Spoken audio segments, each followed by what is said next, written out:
All right, so we're going to go ahead and start here on page 20. Make sure that you have your annotation tools, your pen, highlighters, whatever it is that you need so that you can highlight and follow along. Okay, so here we go. The dealer refused to believe there was 80,000 miles on it. Huh? Close your eyes. I'll be right up. Biff, I think Papa's back. Jesus, maybe he smashed up the car again. He's going to get his license taken away if he keeps that up. I'm getting nervous about him, you know, Biff? His eyes are going. No, I've driven with him. He sees all right. He just doesn't keep his mind on it. I drove into the city with him last week. He stops at a green light, and then it turns red, and he goes. Maybe he's colorblind. Pop? Well, he's got the finest type of color in the business. You know that. I'm going to sleep. You're not still sour on Dad, are you, Biff? Yeah, he's all right, I guess. You smoking? Want one? Thanks. I can never sleep when I smell it. Funny, Biff, you know? Not sleeping in here again. The old beds. All the talk that went across those two beds, huh? Our whole lives. Yeah. A lot of dreams and plans. About 500 women would like to know what was said in this room. You remember that big Betsy something? What the hell was her name? Over on Bushwick Avenue. With the collie dog. That's the one. I got you in there, remember? Yeah, that was my first time. Thanks. Boy, there was a pig. You taught me everything I know about women. Don't forget that. I bet you forgot how bashful you used to be, especially with girls. Oh, I still am, Biff. Oh, go on. I just control it, that's all. I think I got less bashful and you got more so. What happened, Biff? Where's the old humor? The old confidence? What's the matter? Why does Dad mock me all the time? He's not mocking you. Everything I say, there's a twist of mockery on his face. I can't get near him. He just wants you to make good, that's all. I wanted to talk to you about Dad for a long time, Biff. Something's happening to him. He talks to himself. I noticed that this morning, but he always mumbled. But not so noticeable. It got so embarrassing, I sent him to Florida. And you know something? Most of the time, he's talking to you. What's he say about me? I can't make it out. What's he say about me? I think the fact that you're not settled, that you're still kind of up in the air. There's one or two other things depressing him, Happy. What do you mean? Never mind. Just don't lay it all to me. But I think if you just got started, I mean, is there any future for you out there? I tell you, Hap. I don't know what the future is. I don't know what I'm supposed to want. What do you mean? All right, so far we see here a conversation between Biff and Happy, right? And so in looking at this conversation, it's clear that Biff and Happy, one, they're close, right? And so we'll go ahead and make a note of that. Let's go back to the previous page. Okay, page 20. Okay. All right, so we'll write here in the margins on page 20, Biff and Happy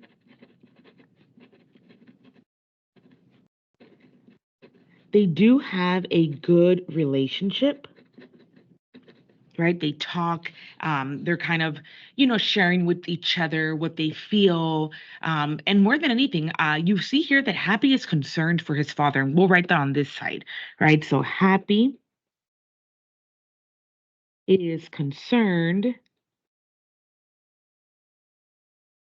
for Willie, right? And his concern comes from the fact that, Happy believes that there's something going on with him. Specifically, he says that Willie talks to himself a lot, right? And so, they're talking and they're kind of sharing. You can kind of tell that Biff is not very invested, that Biff, not that he doesn't care, pero hay un resentimiento, un rencor contra su papá, de alguna manera, right? And so the question that he does ask Happy is, why does Dad mock me all the time? Right. And so why does he mock me? Why is he sitting there and making fun of me? I feel everything he tells me, there's like a tone of mockery in his voice. And Happy's like, no, right? All he wants is for you to make good. And what does that mean, right? All he wants is for you to be okay, right? Is for you, to prosper, for you to be successful, for you to have the things that you want. That's all, right? And so it's hard for Happy to explain this to Biff and have Biff understand it because it feels like Biff is very hurt by Willie. And we also see here that when he talks to himself, Happy tells Biff that most of the time he's talking to Biff, right? And so Willie pretends to talk to Biff. Now, Happy admits to Biff that the reason why Dad feels the way that he does is because he's not settled yet, right? And that's why Willie is very preoccupied mentally with Biff and his situation.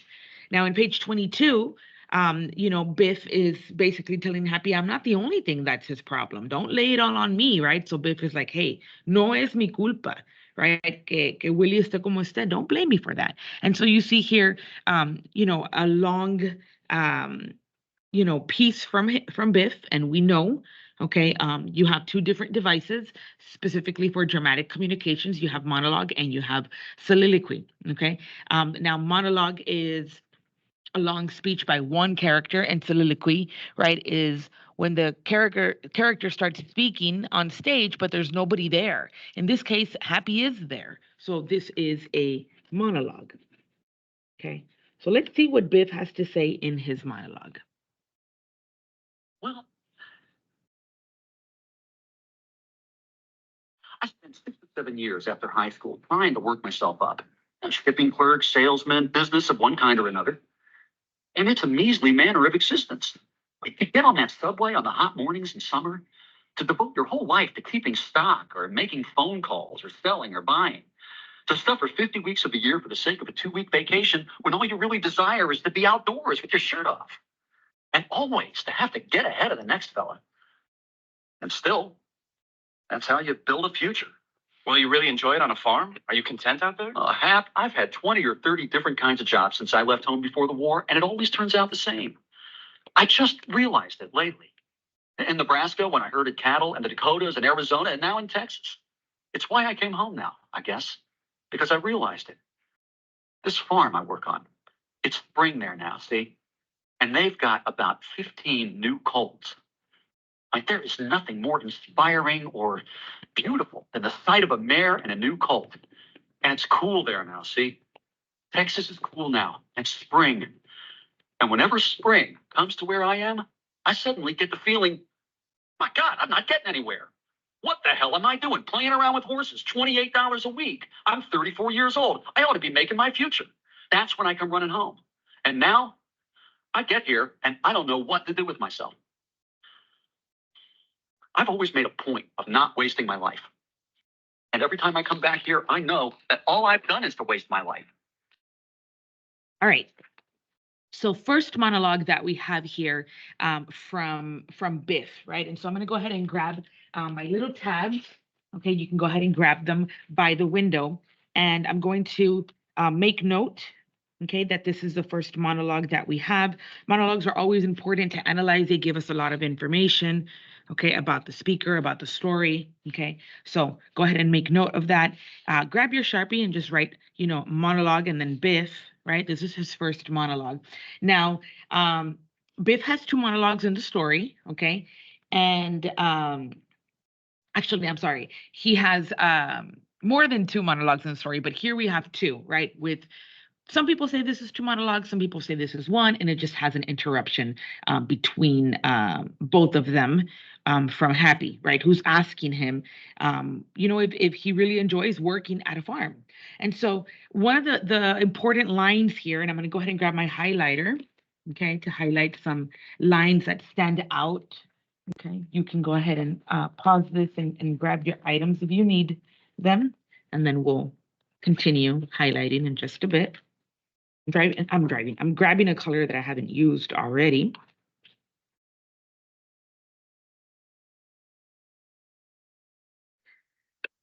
All right, so this first monologue shows what Biff really wants in life. All right, let me get this zoomed in a little.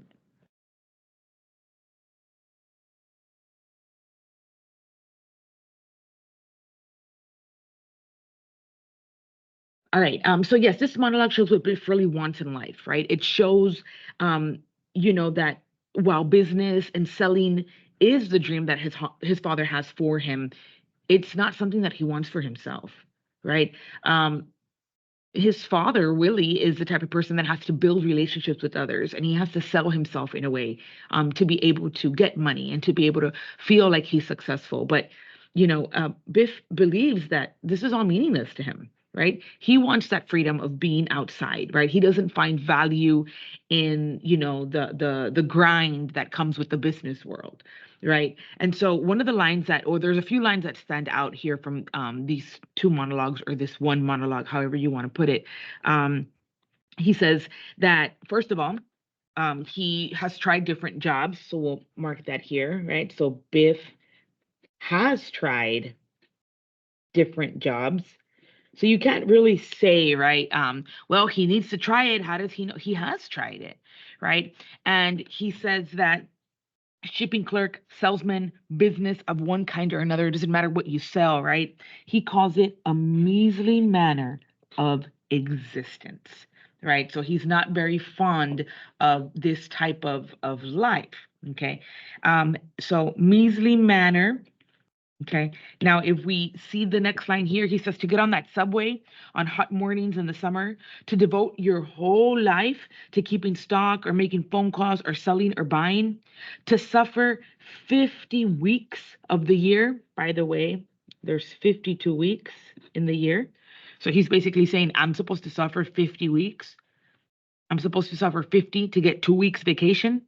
Okay. So for 50 weeks that you work, okay, you get 2 weeks of vacation, and that's the way it is now. Okay.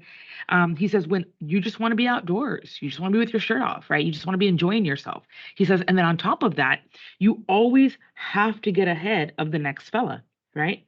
There's always this sense of competition, that is happening here with I mean, well, Biff talks about this, but it's a competition that exists everywhere, right? It exists here on campus, between teachers. It exists, for people that work at places like HEB or people that work at retail. If you work at Cinemark, if you work at Amphos, if you work at SpaceX, if you're a doctor, if you're a lawyer, it doesn't matter what you do, right? There's always going to be competition. You always have to be better than the next person next to you. And then that person, once you are better, they're going to want to be better than you. And that game just never stops, right? And this is what Biff is talking about. Now, when he talks about a measly manner of existing, um, for him, measly is small, right? And so for him, he is basically suggesting, right, that this behavior of living your life trying to do these meaningless and small jobs, this is insignificant. There's no importance here. There's, nothing of substance here. And he it's not something that he wants to do, unfortunately, right? I wish he'd want to so he could help his father, but he's not interested, right? He really doesn't care. Um, then we see, right, that Biff starts to get agitated, and the stage directions show us here with rising agitation, right? He begins to get upset. And I think more than anything is because Happy is questioning him. Happy's like, well, like, do you really like being on a farm? Like, I understand what you're saying, right? That, working this much and, not making enough money and, nunca hacer nada mejor. Y like, I understand what you're saying, but are you happy in a farm? And so you see that, after Happy interjects and is asking Biff these questions, he gets frustrated, but he continues with this monologue, right? And we see here in the second part that he does question his existence in terms of working in a farm, right? But he also explains that there's nothing more beautiful to him than the sight of a mare and a new colt, right? And so he talks about whenever spring comes, he asks himself, right? What am I doing? He knows he's not making enough money, right? And he believes that he should be making more money in order to actually have a good future for himself lined up, but at the same time, when he works on a farm, that gives him purpose. But it does bring conflict as well with these ideas that already exist in society that push him to be the type of person that spends his life trying to be out there making money, being successful. And that's not in a farm. right? And so he talks about every time he comes back here, every time he comes back home, he realizes that everything he's done is just waste his time. Not just his time, but he says, I feel like I've wasted my life, right? His idea, Biff's idea, of what he thinks life should be and the things that give him meaning are two different things. And this is hard. This is hard for Biff, and it may be hard for you. It may be hard for somebody where what you want conflicts with what society wants from you, right? With what you want is very different than what your mom wants for you or your siblings want for you. Or maybe you want something more for yourself, but you don't find joy in doing the things that everybody around you, including yourself, thinks that you should be doing. Makes sense? And that's the issue here. That's the conflict. I don't have a solution for you, right? This is the story. This is how it's happening. Another line that stands out to me here. He's questioning himself. He's like, "What am I doing? I'm playing around with horses, making $28 a week. I'm 34 years old. I need to be making a future." Right? And so we can see here that Biff is aware of what is expected from him. He knows. I feel like he expects it from himself too. Just really hard for him, right, to kind of bring himself to doing the things that he knows he should be doing. And then he tells us, well, and then I get here and I don't know what to do with myself, right? I get here and I'm just confused. I don't know what I should be doing with my life. Okay. He says, I've always made a point of not wasting my life, but every time I come back here, I know that all I've done is waste my life. And I think the reason, why he believes that all he's done is waste his life, I think is because he hears it from Willie.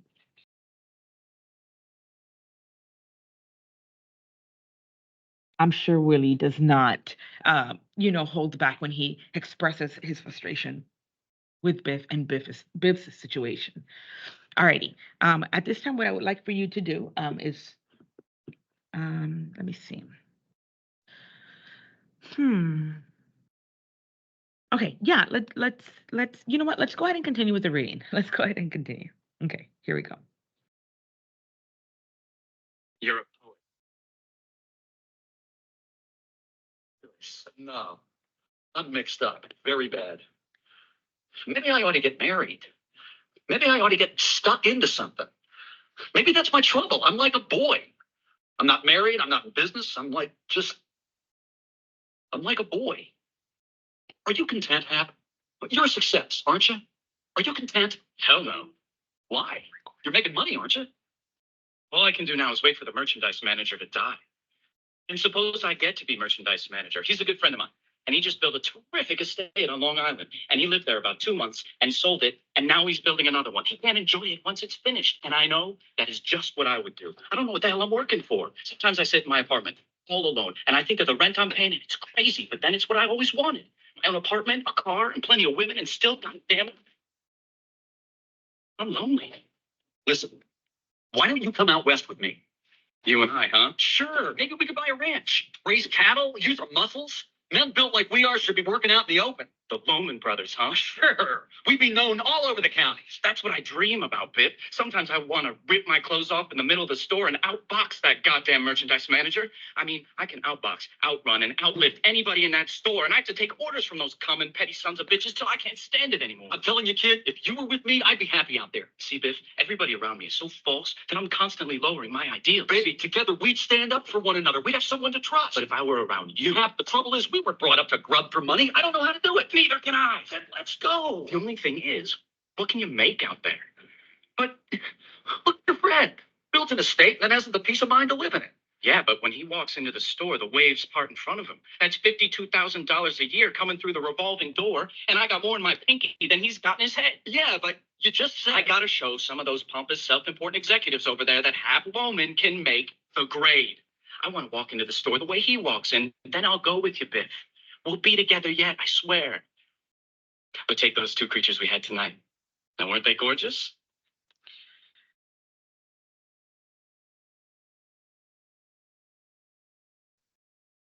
All right, so what we see here on page 23, right, we see a very excited conversation between Happy and Biff, right? And so they start kind of, they not only are they sharing a little bit about what they want and who they are, but you see that they start to get excited. They have like a plan in mind, but their plan is kind of off a little bit, right?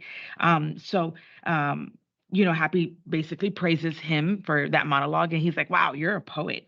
And Biff says, "No, I maybe I ought to get married." Right. And this is an interesting line because it shows us, right, Biff's mentality. And his mentality is that he believes, right, that marriage gives him purpose, right? And so we'll write that here in the margin. Um, Biff believes he should get married. And this is a common belief, right? For men, they feel that once they get married and they have kids, right, they finally have a purpose. They finally, kind of have something that they can work towards and work for, and they have people that are depending on them. And a lot of times, men believe that they're not married or they don't have kids, and they really don't have real responsibilities. And so we see here Biff trying to kind of find himself, right, and find that sense of belonging and that sense of purpose, and he wants to do that, right, through this whole like, well, let me just get married, right? And he believes, right, that his issue is that he's just a boy, right? That he lacks responsibility, that he lacks maturity, and he believes, well, if I'm not married, then I'm not really in business because that means that I'm a boy, right? But then he does ask Happy, like, are you happy? Right? Are you content? You're a success, aren't you? Are you content?